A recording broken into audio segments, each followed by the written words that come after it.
Hello. My name is Isola Marin, and 2 hours after folding my husband's socks, he told me to get out of my own home. No yelling. No warning. Just a sentence that snapped the air in half. Now? You're about to watch the calmest woman you've ever met burn down everything they thought they could hide. The first thing I remember is the sound of the dryer. It was humming behind me, steady, almost comforting, like nothing in the world was about to fall apart. I stood at the laundry table folding towels with both hands, corners neat, edges smooth, the same way I'd done every week for the past 11 years. That rhythm used to mean something. It used to make me feel safe. Then Corwin stepped into the doorway. He didn't knock. He didn't clear his throat. He didn't even blink before speaking. "Pack your things," he said. "You're leaving today." I turned. Not all at once. Slowly, like my body didn't believe him yet. Like my muscles needed time to register what my ears had just absorbed. My hands dropped the towel. It landed like a verdict. He didn't look angry. Not sad. Not anything. His arms were folded, jaw tight, eyes dry. Cold. Detached. Like I wasn't his wife, but a business expense he'd finally decided to cut. "Excuse me?" My voice barely found the air. He didn't repeat himself. That silence between us? It wasn't empty. It was full. Full of everything he wasn't saying. Full of trust he'd already handed to someone else. I knew that look. I'd seen it once before, on his face the day his father cut him out of the family business. That same brand of finality. Of not looking back. "Is this about Valora?" I asked. He didn't flinch. And that was all the answer I needed. There was no confrontation. No discussion. No space to defend myself. Just a clean, sterile command delivered in the home we'd built, brick by brick, mortgage by mortgage. I didn't scream. I didn't beg. I nodded, walked past him, and climbed the stairs, where the air felt thinner and the walls felt closer. Our bedroom looked untouched. But something in it had shifted.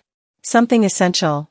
Like the center of gravity had moved and I was just trying to stay upright. I pulled out the same suitcase I used when we went to Asheville. The one with the monogram tag he'd gifted me on our 5th anniversary. I packed in silence, mechanically. Blouses. Slacks. A toothbrush. My favorite scarf. Not because it was cold, but because it reminded me of the only winter we ever felt like a real team. No one came to check on me. No one asked why I was quiet. Halfway down the staircase, Valora was waiting. She leaned against the banister, a fresh blowout framing her face like a picture-perfect betrayal. One heel crossed over the other. Arms folded. Expression triumphant. "Some women never learn their place," she said, too softly to echo but loud enough to carve. I stared at her. She didn't blink. She didn't need to. Because in her mind, she'd already won. And in his mind, Corwin had already decided I was replaceable. I gripped the handle of my suitcase tighter. My fingers ached from the pressure, but I didn't loosen my hold. I walked out the front door without looking back. The air hit me hard. Dry. Cool. Autumn sharpness slicing through me like glass. Gold leaves crunched under my shoes as I made it to the sidewalk. I hadn't cried. Not yet. The house behind me was tall, Victorian, painted blue and white, our dream home, with the porch I picked, the lighting I designed, the landscaping I had done while Corwin was away for work. I had loved that house. Every screw, every light fixture, every coat of paint. It had been my canvas. Now it was a monument to my absence. I stood on the curb, unsure of where to go next. I could call a hotel, maybe that Airbnb above the old bookstore in Aurora. But in that moment, I didn't want logistics. I wanted to understand. I wanted to make sense of how a single sentence could dismantle a marriage. I wanted to scream. But I didn't. Instead, I remembered. I remembered the way Valora always inserted herself in our conversations, innocently, playfully. How she'd laugh and say, "Oh, don't mind me, I'm just the family watchdog." And Corwin would chuckle, shake his head, say something like, "She's just protective, that's all." I remembered that dinner 2 years ago when she told the table about the time I forgot to RSVP to the Grange Holiday Gala. How everyone laughed when she mimicked my voice, "I'm just so busy with clients, you know." And how Corwin didn't defend me. I remembered her casual sabotage. Her subtle digs. Her obsession with being the only woman in Corwin's life who mattered. But mostly, I remembered the way he let it happen. He used to look at me with pride. With warmth. With something resembling love. Now he looked at me like a task completed. I took a step forward. The suitcase wheels scraped over the uneven sidewalk. Cars passed, people walked their dogs, life continued as if nothing extraordinary had just happened. And maybe it hadn't. Maybe this was ordinary. Maybe women like me, women who didn't yell, didn't fight dirty, who just built and hoped and gave, maybe we got thrown out all the time. Quietly. Without ceremony. I didn't cry. I didn't call anyone. I just kept walking. Not because I knew where I was going. But because I couldn't bear to stand still in a place where I had just been erased. He didn't just ask me to leave. He let her erase me. The streetlights hummed outside my window, that low electric sound that fills empty rooms when the city's already asleep. The apartment smelled like old paper and dust, maybe from the bookstore below. I'd been here 2 nights, long enough for my body to remember the rhythm of loneliness. The kettle hissed softly as I poured water into a cheap foam cup of ramen. The noodles swirled, steam rising like the life I used to know, familiar, bland, too quiet. I sat at the small table, phone in front of me. The screen was dark until I tapped it. No missed calls. No messages. The family group chat that used to light up with pictures of Valora's brunches and Corwin's business trips had vanished from my list. I didn't leave it, they'd removed me. Just gone. Like a digital funeral no one attended. I opened Instagram out of habit. The first post at the top was hers. Self-care Sunday, she'd written. Some people clean their spirit. I clean my circle. Her smile was flawless, filtered. A glass of champagne in one hand, our dog, my dog, in the background. A comment underneath read, "You're so brave, V." Brave. That word thudded in my chest. My fingers trembled slightly as I scrolled, the movement automatic. I couldn't tell if I was angry or just hollow. They erased me, I whispered. Digitally. Emotionally. Clean, sterile, like a crime scene with no fingerprints. I let the phone fall face down on the table. The neon sign across the street blinked pink and white through the curtains, open late, though the store had closed hours ago. It made the room pulse with color. I used to like light, now I preferred the dark. Darkness didn't lie. I took a sip of soup, but it was already cold. My thoughts were louder than hunger. A week ago, I'd gone into the safe to take some cash. $2,000. Not for me. For a woman I barely knew, a patient from the local pharmacy who couldn't afford her chemo payment. She'd been crying, hand trembling over the counter as she told the clerk she would skip treatment that week. Something in me moved. I withdrew the money that night, promised myself I'd replace it once my next client payment came through. Valora saw me. She didn't ask why. She didn't even look surprised. Just tilted her head, lips parted like she was already rehearsing the story. Now that story had a life of its own. She steals from her own family. She took what wasn't hers. The rumor rolled like a stone, gaining size, gathering dust. Helping someone without needing applause, that's what my mother taught me. But it's easier to call a woman a thief than to admit she might be kinder than you. I stared at the ceiling for a long time, tracing the cracks with my eyes. They looked like veins, proof that even buildings can break quietly. I opened my messages. Corwin's name was still pinned at the top. My thumb hovered over it. I hit record. Hey, I said, then stopped. The word hung there, fragile. Hey didn't belong between us anymore. I deleted the recording. I tried again. You believed her. Delete. One more time, do you even remember why you loved me? Delete. I tossed the phone on the bed and let out a breath I didn't know I'd been holding. Silence filled the space where conversation used to live. I thought about calling Aiden. He'd always been steady, the kind of friend who never filled silence with noise. But even his number felt heavy in my contacts. Reaching out meant explaining. And explaining meant reopening every wound. I wasn't ready to bleed again. Outside, rain started, soft at first, then steady. It hit the window like gentle tapping. I stood up and pressed my forehead against the cool glass. The city lights blurred into streaks. My reflection looked older, smaller, someone I almost recognized but not quite. 2 days since Corwin told me to leave, and the absence still echoed. It wasn't the kind of pain that screamed, it was the kind that hummed quietly under your skin, reminding you it was there every time you exhaled. I whispered to the empty room, what am I supposed to do now? The air didn't answer.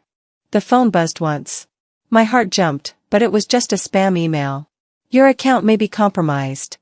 I laughed quietly. You're late, I told the screen. That happened already. I turned on the small lamp beside the bed. Its shade had a tear, patched with tape by someone before me. A stranger's fix for a stranger's problem. I sat down again, listening to the hum of the old refrigerator. It rattled like a tired heart. My mind drifted back to the night I took that money. The pharmacy had smelled like antiseptic and rain-soaked coats. The clerk, young, nervous, looked relieved when I handed over the envelope. You don't even know her, he'd said. Why are you doing this? Because someone had to. Because I still believed kindness mattered. Because I didn't think my husband's sister would weaponize it. I remembered Valora's voice later that week. Soft, fake concern. Corwin, I'm just saying, people talk. They say she's been taking cash out without telling you. You know I hate gossip, but you should probably check. And Corwin's reply, low, uncertain, I'm sure there's an explanation. She'd sighed dramatically. Sure. There's always an explanation. Especially when someone's hiding something. That's how it started. Just words. Just poison wrapped in politeness. I stood up again, restless. My suitcase sat in the corner, half unzipped. I hadn't unpacked. Maybe part of me still expected him to call and say he'd made a mistake. Maybe another part of me knew that silence was its own kind of answer. I picked up the phone one last time, opened the memo app, and wrote instead of speaking. You wanted proof that I could survive without you. Here it is. Then I deleted it too. The clock ticked toward midnight. I curled up on the bed, still wearing my sweater. The air smelled faintly of rain and old books. I closed my eyes, trying to imagine a world where Valora's voice didn't reach me anymore. But even in silence, I could hear her laughter, crisp and sharp like glass breaking in another room. Healing didn't arrive suddenly. It happened softly, step by step, like the rain tracing its way down the glass. A sound cut through the quiet, a knock. 3 soft taps. Not from the neighbor's wall. From my door. It wasn't a text. It wasn't a call. Just one knock. And for the first time in days, I stood up. The knock echoed in my bones long after it stopped. By the time I reached the door, whoever it was had already gone. A slip of paper, no bigger than a grocery list, sat under my doormat. It was blank on one side, on the other, a time and address. No name. No explanation. I knew that handwriting. I'd seen it scrawled across dozens of sticky notes left on the fridge, to-do lists left half done. It was Corwin's. 5 days after he threw me out without warning, he wanted me to come back. Not to stay. Just to pick up the rest of my things. No apology. No invitation. Just a transaction. And I was foolish enough to show up. I drove the familiar road with the window cracked, letting the wind tangle in my hair like it used to on our Sunday drives. I kept the radio off. Every note of music felt like it didn't belong to me anymore. The house appeared around the bend like a memory that hadn't been invited. Same shutters, same porch swing, same perfectly trimmed hedges I used to obsess over each spring. But everything felt off, staged. Like someone had pressed pause on our life and rearranged it into something palatable for public view. I used the spare key I'd taped behind the old bird feeder years ago. Corwin never thought to move it. The smell hit me first, lavender, strong, artificial. The kind Valora used in her skincare brand samples. My feet carried me across hardwood floors I once mopped by hand. Nothing was out of place. But everything was wrong. I looked to the mantel. Where once sat our wedding photo, smiling in the golden Tennessee sunlight, now stood a framed quote in calligraphy, "Family is where your story begins." Apparently, mine had ended. I walked through the living room slowly, trying not to breathe too hard, like I might smudge the version of life they'd rewritten without me. On the coffee table lay the new family album. It wasn't hidden. It wasn't offered. It was displayed. As if daring me to look. I sat down, fingers trembling, and flipped it open. The first image, Valora in white linen, arms wrapped around Corwin and his mother. Captioned in her handwriting, "Brunch at the lake house. Just us." Second image, Christmas, same living room, stockings hanging. Mine was gone. Third, Valora holding our dog, Maxie, in front of the fireplace. I could see the corner where I used to keep my reading lamp, but it had been replaced by one of those minimalist shelves with faux succulents. Photo after photo. Celebration after celebration. I wasn't blurred. I was gone. In one photo, from the anniversary party I planned down to the cake flavors, they had cropped me out entirely. You could still see the tip of my elbow in the edge of the frame. Even the toast where I stood beside Corwin, my words, my hand in his, now featured only Valora and their mother, toasting with mimosa flutes like it had always been the three of them. I wasn't just removed. I was rewritten. I closed the book and pressed my palm against the cover. My breath came out uneven. Not shaking, not crying. Just adjusting to the weight of knowing I had been meticulously cut from a life I built. In the hallway, near the stairs, I paused. That was when I saw it, a photograph on the wall of Corwin's new office ribbon-cutting ceremony. It had been 3 years ago. The business had nearly collapsed before then. I remembered the look on his face when he told me the loan fell through. I remembered standing in that parking lot, hand on the hood of my Audi, telling him, "Take it. Sell it. We'll figure out the rest." I sold the car I loved. I rode the bus to meetings for months. I borrowed clothes for pitches. I canceled my birthday dinner. Because we were a team. Now, in the frame, Valora held the scissors. Her smile wide, hand steady. My name nowhere in sight.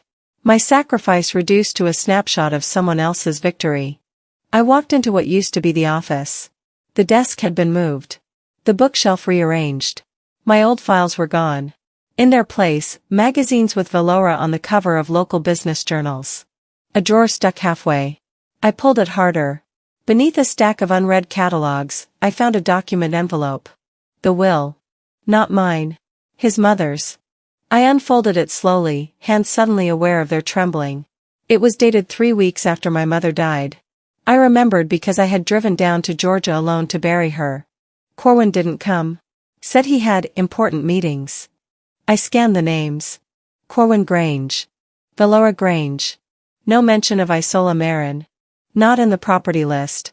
Not in the beneficiaries. Not even in the footnotes. I wasn't just erased from the memories. I was removed from the legacy. The day I buried my mother, they began burying me too. I sat down in the nearest chair and let the silence rise around me. It didn't hurt the way I expected it to. It wasn't a scream or a stab. It was something softer. Something colder. Like closing a door you know you won't walk through again. I gathered the album and the copy of the will, tucking them into my tote bag. On my way out, I passed the kitchen. The lights were dim. A pot of tea still warm on the stove. For a brief moment, I wondered if Corwin had made it for me. But that kind of wondering was a luxury I could no longer afford. On the porch, the motion light flickered as I stepped out. My fingers wrapped around the bag tighter than necessary. I turned back once. Not to see the house. But to make sure it saw me. "I will not disappear quietly," I said aloud, voice steady, low. And then I walked. Not away. But forward. The rain had followed me to Chicago. It clung to the glass walls of the cafe like it wanted to listen in, like even the weather couldn't look away from what was about to happen. I sat by the window, hands wrapped around a ceramic cup that had long gone cold. The noise of the espresso machine filled the air to steam, cups clinking, someone laughing too loudly at something meaningless. Every sound felt foreign. Every heartbeat, rehearsed. When Aiden walked in, I almost didn't recognize him. He looked older, sharper. His eyes carried that particular kind of calm that only lawyers or soldiers have, the calm of people who've seen too much. He spotted me, hesitated for half a breath, then came over. "Isola," he said softly. "No pity, just my name." For a moment, I couldn't answer. There was a lump of quiet lodged in my throat, something too thick to swallow, too personal to voice. I managed a faint smile. "Hey, stranger." He sat down across from me, sliding off his coat. Water beaded on his shoulders, catching the cafe lights. "You look different," he said. "Different how?" "Like someone who stopped apologizing for surviving." I looked down at my hands. My wedding ring wasn't there anymore, the pale band of skin had already faded. If I'd screamed at them, I whispered, "Do you think they would have noticed I was still there?" Aiden didn't answer right away. He stirred his coffee, the spoon clicking against porcelain. "Some people only hear silence when it's too late," he said finally. He reached into his briefcase, pulled out a thin folder, and placed it between us. My name wasn't on it, but the handwriting on the corner was his. "What's this?" Proof, he said simply. Or at least the start of it. Inside was a printed email, anonymous and signed. But I didn't need a signature to recognize the tone. Valora's assistant had sent it. The woman who used to run errands, take photos, post captions for her endless parade of online perfection. The message was short. She told me to delete your name from the company website. Said it would look cleaner that way. She said you were unstable, that you'd thank her later. I stared at the page until the letters blurred. She didn't just hate me, I said. She built a campaign to undo me. Aiden nodded slowly. It's been going on for a while. Gossip, edited posts, small lies. She's careful, but she left fingerprints everywhere. Something inside me tightened, not with shock but with recognition. This was the Valora I knew. Always smiling while she twisted the knife, always pretending it was love. Aiden leaned back, studying me. You kept quiet too long, he said. People mistake your silence for surrender. They always have, I murmured. He hesitated, then pulled out a flash drive from his pocket. There's more. The metal felt cold in my palm. What is this? Security footage. From your house. The week before you were told to leave. My throat went dry. How did you get it? Let's just say Valora isn't the only one who underestimates staff loyalty. The technician who installed their new system? He remembered who paid his bill on time. I plugged the drive into his laptop. The screen came to life, grainy black and white. I watched the empty hallway of my old house. Then, a shape moved. Valora. Her hair pulled back, her movements deliberate. She went into my office, shut the door, and began rummaging through drawers. She pulled something out, a folder, thick, cream-colored, and slipped it into her tote. The timestamp blinked, 2 nights before Corwin told me to pack. I felt my stomach twist, not from surprise but from clarity. I hadn't imagined it. I hadn't been paranoid or hysterical or emotional, as they liked to call me. I had been erased in real time. She set me up, I said quietly. She needed to, Aiden replied. You were the only one she couldn't control through charm. I leaned back in my chair, staring out the window. Rain ran down the glass in thin, trembling lines. People hurried past with umbrellas, their faces hidden, their stories protected. I envied them. What now? I asked. Now, he said, you stop waiting for apologies. You send notice. A clear line. Legal. Precise. No threats. Just consequence. I smiled faintly, a sad curve of recognition. That sounds like you. He met my gaze. It used to sound like you, too. We sat in silence for a moment. The cafe door chimed as someone left, the wind carrying a faint chill inside. Aiden gathered the papers, slid them back into the folder. You sure you're ready for this? He asked. I thought of the album, the missing photos, the forged will. I thought of Corwin standing there, silent, letting Valora rewrite me. Then I thought of myself standing on that porch, saying I wouldn't disappear quietly. I've been ready since the day they decided to pretend I never existed, I said. He nodded once, then stood. I'll draft it tonight. You'll have the first copy in the morning. As he turned to go, I called after him. Aiden? He paused. Thank you for believing me. He gave a small smile. You didn't need me to believe you, Isola. You just needed proof so they couldn't keep lying. When he left, the seat across from me felt warm for a while, then cold again. The rain had softened outside, turning the world silver. I gathered my things slowly, gently. Healing never came in one piece, it arrived quietly, moment by moment, like forgiveness you didn't ask for. By the time I stepped outside, the storm had eased. Puddles mirrored the city lights, distorted and beautiful. I opened my umbrella and began walking toward the corner where the taxis waited. Behind me, through the cafe window, Aiden was already on his laptop, typing fast, focused. The start of something real. The start of justice. Let them feel what it's like to be the ones who aren't believed, I thought. And for the first time in weeks, I smiled, not because I was happy, but because I was done being quiet. 2 days later, I found myself standing in front of a glass building downtown. The reflection in the windows almost startled me. I didn't recognize the woman looking back, her hair pulled into a neat bun, her coat pressed, her eyes steady. I hadn't worn heels since the night of the anniversary party that was later edited to erase me. But today, I needed the sound of them, sharp, decisive, unapologetic, as I walked across marble floors toward Aiden's office. He greeted me at the door, voice low and warm. "You made it. I told you I would." "Still," he said, gesturing to the desk, "I wasn't sure you'd actually walk in." "I've already walked out of worse," I replied. The office smelled faintly of paper and coffee, clean and neutral, nothing sentimental, nothing to attach to. We sat across from each other. Between us was a mountain of folders, documents, and contracts, each marked with my handwriting, my initials. Proof that I'd helped build the business Corwin now pretended I had nothing to do with. I traced a line under one of the statements.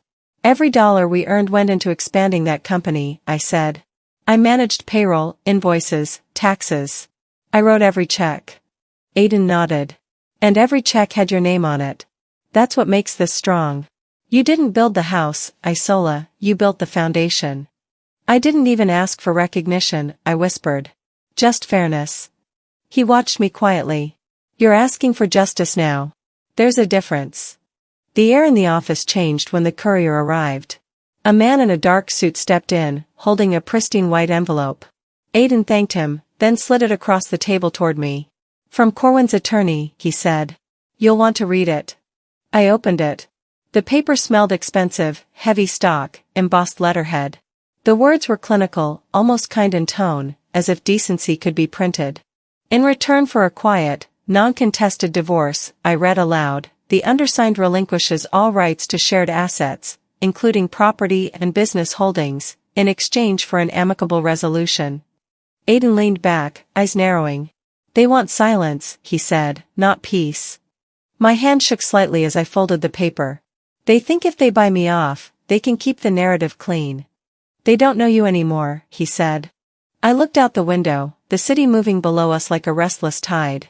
"They never did." For a long moment, neither of us spoke. The hum of the air conditioner filled the space. The envelope sat between us like a white flag soaked in arrogance. Finally, Aiden broke the quiet. "There's something else you should know." He opened a file and handed me a printed report.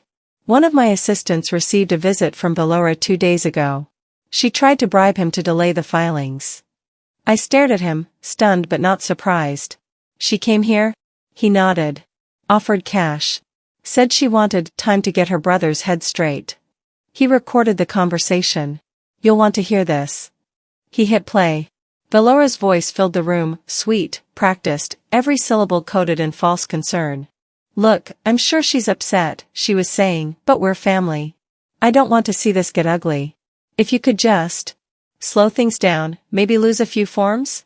I'll make it worth your while." The recording clicked off. My stomach tightened. Aiden waited for my reaction, but I just exhaled. "That's her," I said. "She always talks about peace when she's preparing for war." "She's losing control," Aiden said softly. "People like her panic when their stories stop working." I stood and walked to the window. The rain from earlier had cleared, leaving streaks of silver clouds drifting above the skyline. I pressed my palm against the glass. It was cool beneath my skin, grounding. "I won't let them take another piece of me," I said quietly. "Not my name, not my voice." Aiden came to stand beside me. "Then it's time to draw your line." He placed the counter-declaration in front of me. It wasn't long, just a few pages, but every sentence was solid, deliberate. "This is your statement," he said. "It lists every account, every transfer, every project you handled. You're claiming your rightful share." I took the pen. My hand hovered for a second, suspended between anger and resolve. Then I signed. The ink bled slightly into the paper, my name curling across it with calm authority. I didn't ask for sympathy. I didn't explain myself. I listed my assets, my hours, my contribution, my silence. And I demanded acknowledgement. "They threw me out like a ghost," I murmured, signing the final page. "I will answer like thunder." Aiden smiled slightly, something proud flickering in his eyes. "That," he said, "is the woman I remember." I handed him the pen. "What happens now?" He gathered the pages neatly, aligning the corners. "We file today. Corwin will receive notice by morning. And Belora will realize this isn't a whisper anymore, it's a record." I nodded, steady. "Good. Let them see what happens when they mistake decency for weakness." He paused, watching me closely. "Do you want this to stay private, or are you ready for the noise that comes with being right? I thought of the nights I'd spent invisible in my own home, of the whispers in hallways, the polite pity from neighbors who never knew the truth. I thought of Valora's laugh echoing in rooms I had furnished, her perfume staining sheets I had washed. I turned toward him. My voice was low but sure. Let the court decide. Let the world watch. He nodded once. Then we start now. As I left his office, the afternoon light caught the edge of the glass door, reflecting my face back at me. For the first time, I didn't look erased. I looked returned, like someone who had remembered her own worth. Outside, the city buzzed with traffic and life. Horns blared, footsteps hurried past, people carried coffee cups and briefcases like nothing in the world was about to shift. But I knew better. Something had already shifted. I walked down the block slowly, feeling the weight of what I'd done settle into something lighter. Justice didn't roar, it hummed. It started quietly, with signatures and steady hands, with the courage to stand up when everyone expected silence. As I crossed the street, my reflection appeared in a rain puddle, clearer this time, steadier. Healing didn't happen in peace. It happened in motion. And as I moved forward, I could almost feel thunder forming behind me. The night pressed against my windows like a warning. The wind pushed at the glass, low and insistent, as thunder murmured in the distance. I sat at my small kitchen table, the glow of my laptop the only light in the room. The apartment smelled faintly of rain and coffee grounds. Every few seconds, lightning flashed across the ceiling, white and quick, like the truth trying to force its way through the dark.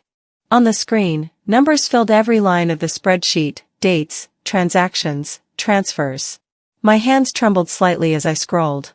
I knew each of these amounts by heart, knew the way they matched the hours I worked, the deals I closed, the deposits that came through my account before they were merged into his. My pulse kept rhythm with the typing, steady, deliberate, quiet. Every number was a truth they forgot I kept. A soft chime broke through the sound of the rain. My phone vibrated on the counter, lighting up with an unfamiliar number. I hesitated before answering. Hello? A pause. Then a voice, thin, shaking. Mrs. Marin?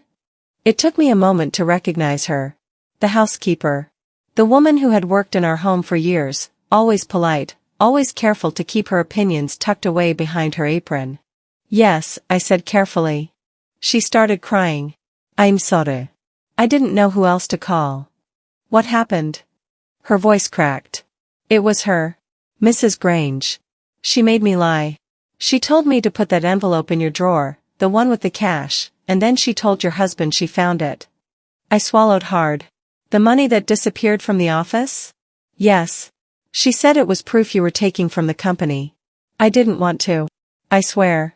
She told me if I didn't do it, she'd fire me. She said she'd tell everyone I was stealing. I listened in silence, letting the rain fill the spaces between us. She made me do it, she whispered. I'm so sorry. I closed my eyes. You did what you thought you had to, I said quietly.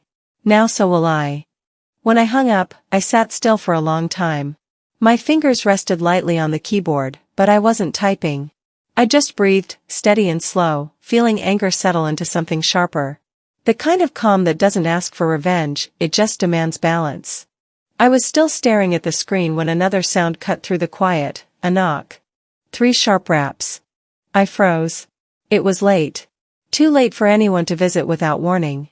The thunder rolled again, closer this time, a low growl under the floorboards. The knock came once more. I walked to the door, heart drumming quietly against my ribs.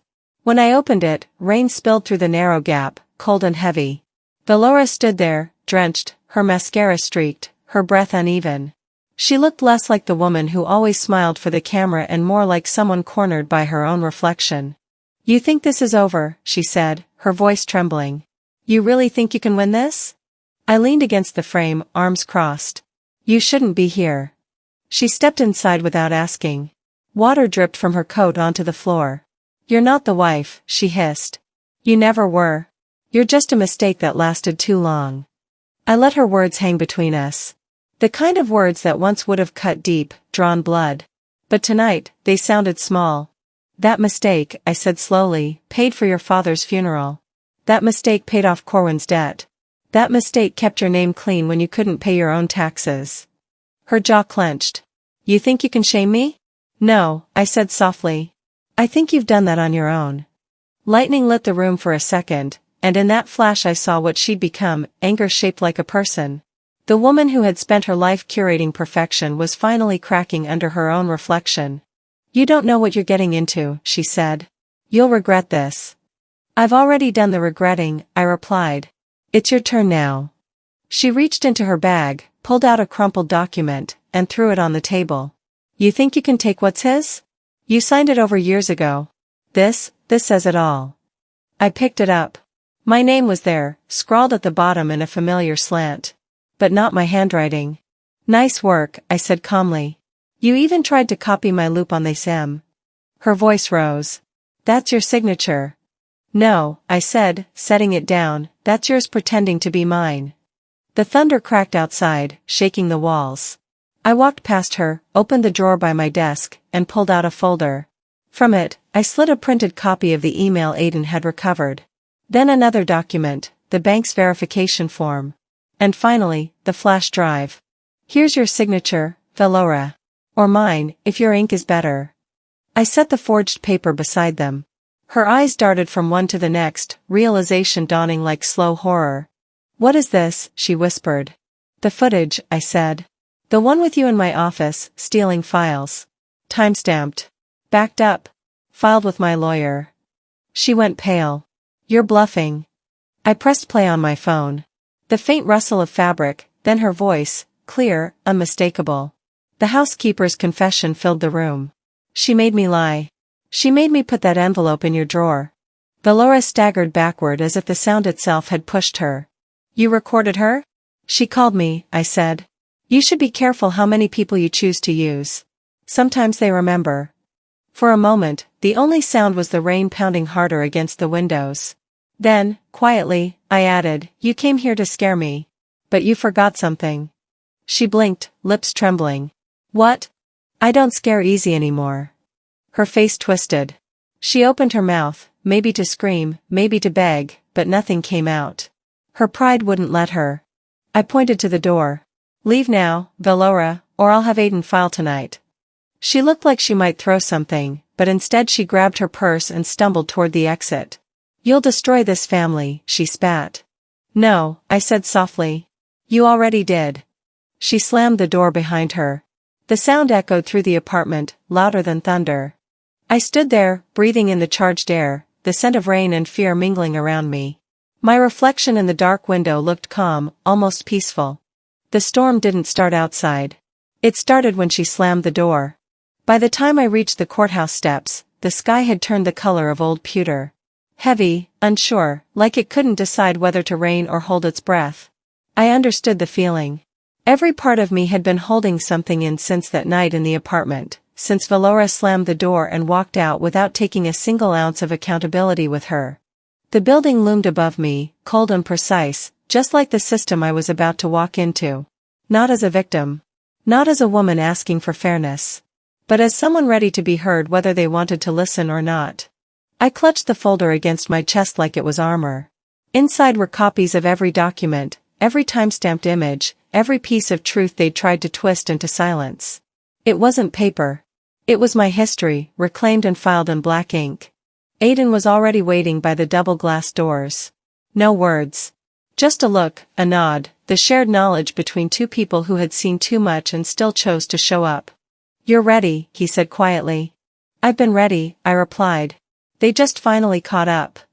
Inside, the courthouse smelled of disinfectant and old air, like too many lives had passed through these walls without justice catching up to them. Marble floors echoed with each step. Valora and Corwin sat together on the other side of the aisle. Close, but not touching. Both dressed like nothing could crack them. Both visibly cracked. She avoided looking at me. He tried, and failed. I didn't sit. I stood at Aiden's side as the judge entered and called the case to order. The room didn't breathe. Counselor Cross, the judge began, you may proceed. Aiden stepped forward. Calm. Steady. Then, he began to unravel everything. Exhibit A, the video of Valora entering my office at night, digging through my files, removing confidential folders. Timestamped. Clear. Exhibit B, the verification report from the bank showing my forged signature on a document Valora presented. Exhibit C, the recorded confession from the housekeeper, detailing how Valora manipulated her into planting false evidence.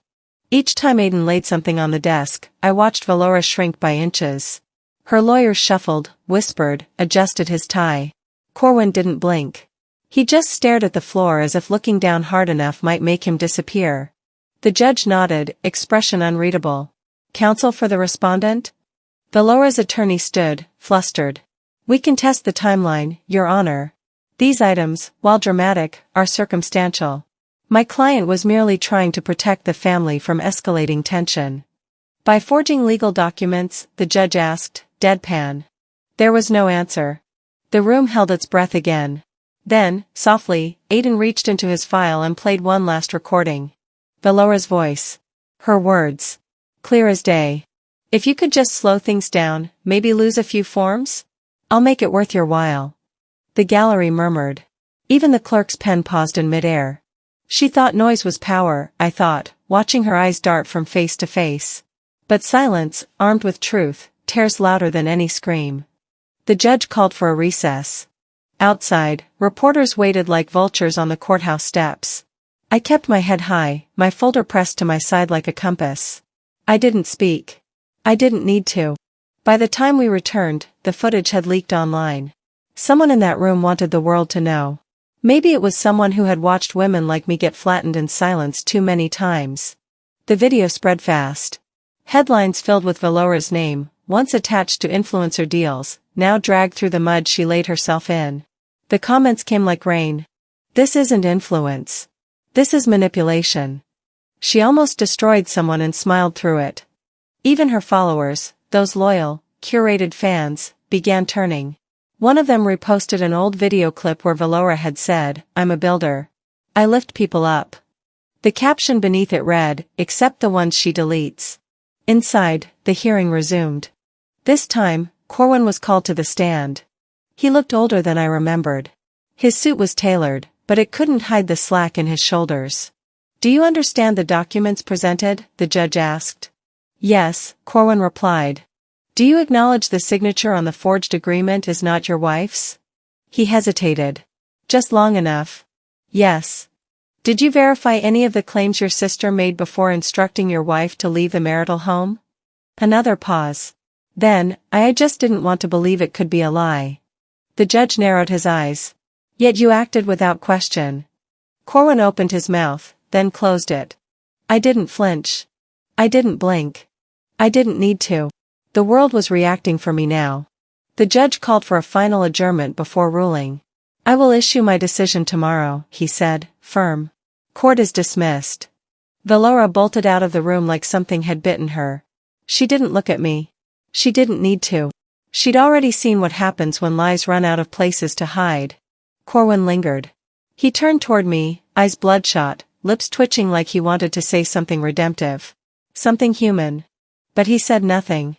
Because now, silence served me, not him. He used to look at me like I was his choice. Now he looks like he's begging to be mine again. The hallway outside the courtroom felt like the inside of a breath held too long. People moved softly, if they moved at all. Reporters clutched notebooks without writing, lawyers adjusted ties they'd tied 100 times before. Every inch of air buzzed with what hadn't yet been said. I stood at the end of the corridor, still as the marble beneath my heels. Not in mourning, not in waiting. In deep blue, not black. My hands were steady. My pulse low. My folder closed. The storm had already passed through me.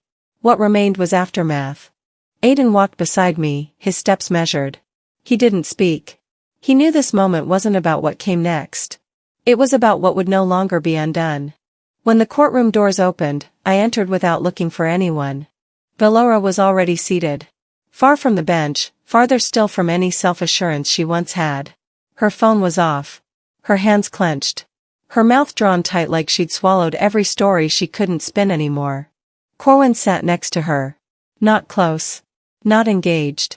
His eyes flicked across the room, searching for something familiar, something stable. They did not find it in me. He sat beside Aiden. Our folders aligned on the table. This wasn't about evidence anymore. This was about names. About who had the right to say there still mattered. The judge entered. The silence was instant. His voice, when he spoke, filled the room, not loud, but definitive. In the matter of Marin versus Grange, he began, this court has reviewed all presented evidence, testimonies, and exhibits submitted into record. He looked up. First at me. Then at Valora. And finally at Corwin. The following ruling is final and binding. The click of his gavel wasn't dramatic. Just necessary. Mrs. Isola Marin is hereby reinstated as legal co-owner of the Grange family property, inclusive of assets developed during the marriage. 50% share. Full legal recognition. A pause. The room didn't exhale. Not yet. Additionally, the judge continued, Mrs. Marin is restored to her original ownership standing in Grange Interiors Incorporated. All attempts to fraudulently remove her from company documentation are to be voided. Aidan didn't smile. Neither did I. We were past victory. We had arrived at fact. The judge wasn't finished. The court acknowledges a pattern of coercive and unethical behavior instigated by Ms. Valora Grange, whose actions have not only undermined legal processes but violated the dignity of familial structure. He turned a page. Due to the seriousness of the forgery and interference with active litigation, this matter is being referred to the District Attorney's Office for civil fraud investigation. Valora flinched. It was the first time in weeks she looked anything close to human. Then the judge said something I wasn't prepared for. Let the record show that Mrs. Marin's silence was not absence. It was erasure. And this court restores her place. That one sentence, those 21 words, settled something in my bones I hadn't known was still shaking. I blinked slowly, absorbing them like breath. The gallery behind us shifted. No clapping, no noise. Just a quiet energy that rolled across the room like truth uncoiling after years of being locked away. Then Aidan stood. Your Honor, with permission. The judge nodded. Aidan reached into his case and handed the clerk an envelope. It's a personal letter, from a minor, he explained. She requested it be read aloud. The clerk handed it to the judge. He opened it gently, unfolding the small, lined paper like it was something sacred. It is from Lila Grange, he said, eyes scanning the first few lines. Miss Grange's niece. And Mrs. Marin's, by marriage. He read. Dear Judge. I know I am only a kid, but I wanted you to know something about my Aunt Isola. When I was 8, I fell into the lake behind our house. Everyone screamed. No one moved. But she jumped in right away, even though she was still in her work clothes. She didn't yell or wait. She just acted. That's the kind of person she is. That's who they forgot. The judge lowered the letter. The courtroom blurred. Valora cried. Not loud. Not performative. Just real. She didn't wipe her tears. She didn't speak. I watched her fall apart, not because I wanted revenge. But because it was the first honest thing I'd seen her do. The session ended without applause. The judge stood and left. So did most of the room. Quietly. Respectfully. Outside, the press swarmed. Cameras clicked. Microphones pushed forward like eager mouths. I walked through them as if they weren't there. I had nothing left to explain. Corwin caught up with me halfway to the car. I didn't know, he said softly. I stopped. Not out of sympathy, but completion. You didn't want to, I replied. That's not the same. He nodded slowly. I made mistakes. I looked him straight in the eye. We both did. But only one of us paid for them. Then I walked away. Aidan was already at the car, holding the door open. I slid into the back seat. The folder of documents was still in my hand. But for the first time, I wasn't holding it like a weapon. I was holding it like history. My hands weren't trembling. I looked out the window as we pulled away, watching the courthouse shrink behind us. The battle was over. But I still had to learn how to live without needing to win. 2 weeks had passed since the courthouse. I no longer counted days in events or paperwork, but in softness, how the wind moved through the windows I left open at night, how the silence in this new house didn't echo back at me like judgment. This morning, I woke up before the sun did. No alarm. No court date. No appointment. Just me, and the light edging slowly across the wooden floor. I walked barefoot into the kitchen, the warmth of the tea kettle grounding me as it hissed gently on the stove. My toes curled against the boards. I'd refinished myself, each groove filled not with dust but intention. I didn't check my phone. I didn't need to. That part of my life no longer had authority over my mornings. Peace wasn't loud. It wasn't proud. It was permission I gave myself to rest. I stepped outside to the porch as steam curled from the rim of my cup. The air smelled like sage and distant rain. Acres of open field stretched before me, no noise, no neighbors, just wind teasing the tall grass like it remembered how to dance. This place wasn't a retreat. It was a return. To who I had been before I was asked to disappear. At the end of the gravel driveway sat a small black mailbox. I'd painted it myself when I moved in, charcoal gray, with a brass handle that gleamed like a whisper. I checked it once a week, usually out of habit more than expectation. Today, there was one envelope. No return address. A child's handwriting. I opened it slowly, tenderly. Inside was a folded drawing, a crayon sketch of two stick figures standing by water. One had long brown hair, the other was in the lake, a blue blob around them. A heart floated in the corner, red and misshapen, like all the best ones are. Tucked behind the drawing was a note. I remember you. Thank you for jumping in. I read it twice, then a third time, holding it carefully like something sacred. Lila. Valora's niece. A girl who'd watched more than any of us gave her credit for. I didn't frame the letter. I didn't hang the drawing. I placed them both inside a small velvet-lined jewelry box I kept in the back of my closet. Not to display. But to keep. Because some memories aren't meant to be shared with the world. Some are meant to live quietly, pulsing like soft light under the ribs. The rest of the day passed without punctuation. I watered the succulents lining the windowsill, wiped down the counter, folded laundry slowly. There was no urgency.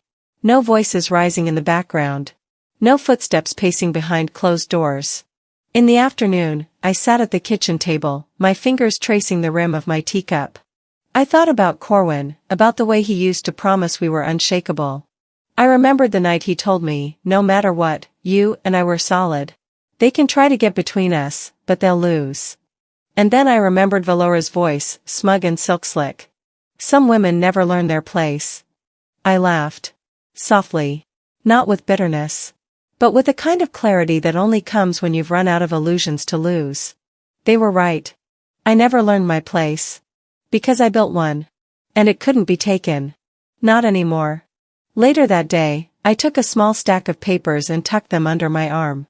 The drive to the cemetery was quiet, just me, the hum of tires against country roads, and a bag of wildflowers I'd picked from the edge of my property. The sky was pale blue when I arrived. I walked to the headstone, careful not to disturb the freshly laid grass. My mother's name carved clean into granite. Her date simple, honest. No epitaph. She'd never liked fanfare. I crouched down, brushing a few stray leaves from the base. I laid the flowers beside her, then pulled the folded transcript from the courthouse, my ruling. I didn't cry. I just read the final sentence aloud. Mrs. Marin's silence was not absence. It was erasure. And this court restores her place.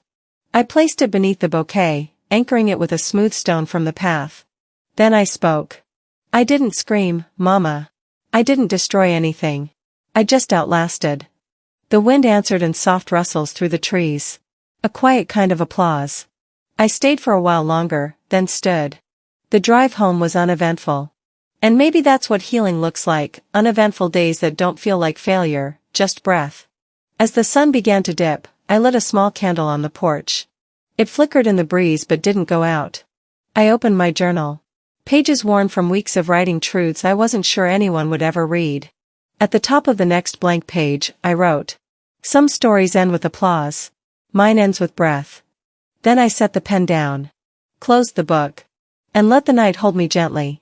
Sometimes, the loudest kind of justice is the one that doesn't need to raise its voice. What would you have done if your own family erased you from your story?